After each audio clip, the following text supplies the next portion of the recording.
If a romance scammer tells you they're in the military, recently widowed, or raising a child alone, that's not random. Those are three of the most powerful emotional identities used in romance scams. Across millions of reported romance scam cases worldwide, the same identity patterns appear again and again. The military persona, the grieving widower, and the devoted single parent. Today, I'm breaking down why these three identities are so effective, how they bypass skepticism, and what red flags expose them. Part 1. Why scammers use emotional authority identities. Most successful scammers understand that people make decisions emotionally before they make them logically. If someone can create an identity that instantly feels trustworthy, they can often bypass the normal questions a person would ask a stranger. That is why these personas are so powerful. They arrive carrying built-in credibility. You are not just talking to a person, you believe you are talking to a soldier, a grieving spouse, or a dedicated parent. Those identities create emotional shortcuts that make victims feel safe long before trust has actually been earned. Scammers don't pick identities at random. They choose roles that automatically trigger trust, admiration, sympathy, and protection instincts. These personas lower defenses before logic ever engages. Part 2. The military persona. Many victims report that the military story sounds detailed and convincing. Scammers often research ranks, bases, military terminology, and deployment schedules to appear legitimate. They may send stolen photographs of real service members and build entire fictional careers around those images.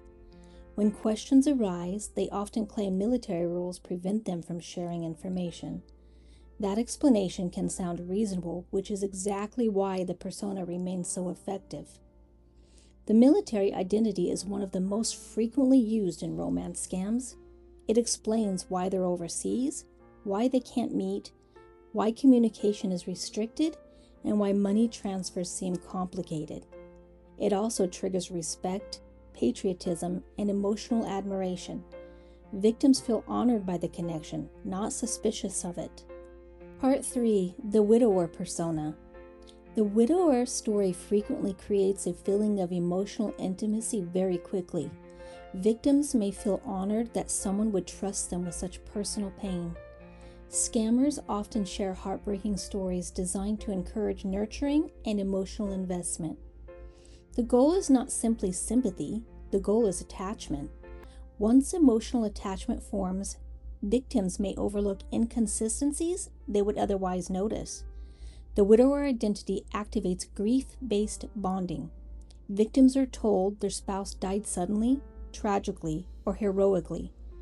This persona creates instant emotional depth, vulnerability, and protective instincts. Victims feel chosen to help them heal their loss. Part 4. The single parent persona. Some scammers even introduce a fictional child into conversations early in the relationship. Photos, stories, school events, and family struggles may all become part of the narrative. The child becomes a tool for building trust and creating emotional stakes. Victims often begin caring not only about the scammer, but about the child they believe exists.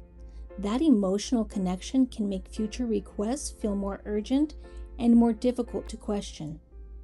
The single parent identity creates instant emotional credibility.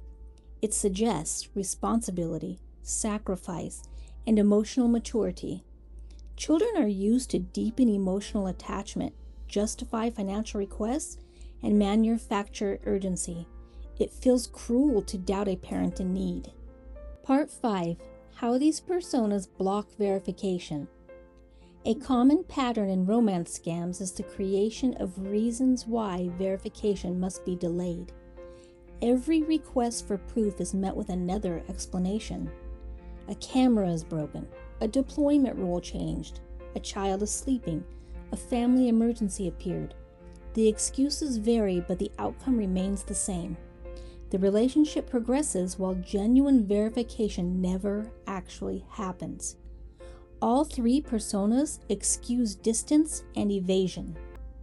military deployments, grief-related withdrawal, protecting children from exposure.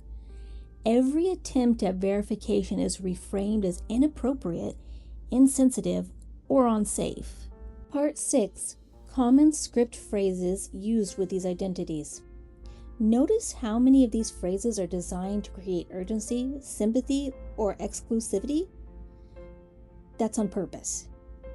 They make victims feel uniquely important.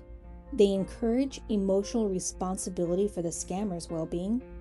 And they often create guilt whenever the victim asks reasonable questions. Understanding these phrases helps remove their emotional power. I can't video chat from this base. My child is the only thing keeping me going. Ever since my wife passed, I've been alone. We'll meet once this contract ends. Different voices, same emotional control language. Part 7. Major red flags for these personas. Another major warning sign is when every obstacle somehow requires your patience, your secrecy, or eventually your money. Healthy relationships become more transparent over time. Scams become more complicated over time. If months pass and you still cannot independently verify who someone is, that should never be ignored. Trust should be supported by evidence, not sustained entirely by stories. Some of the biggest warning signs include overseas military with money problems, widower who falls in love extremely fast, single parent who introduces a financial crisis early, refusal of live identity verification, requests for secrecy around their situation. In the next video, I'll break down how romance scammers play the long game for months or even years. If this video helped you recognize how these emotional personas are used, please share it, and subscribe for continued scam education, recovery guidance, and survivor awareness.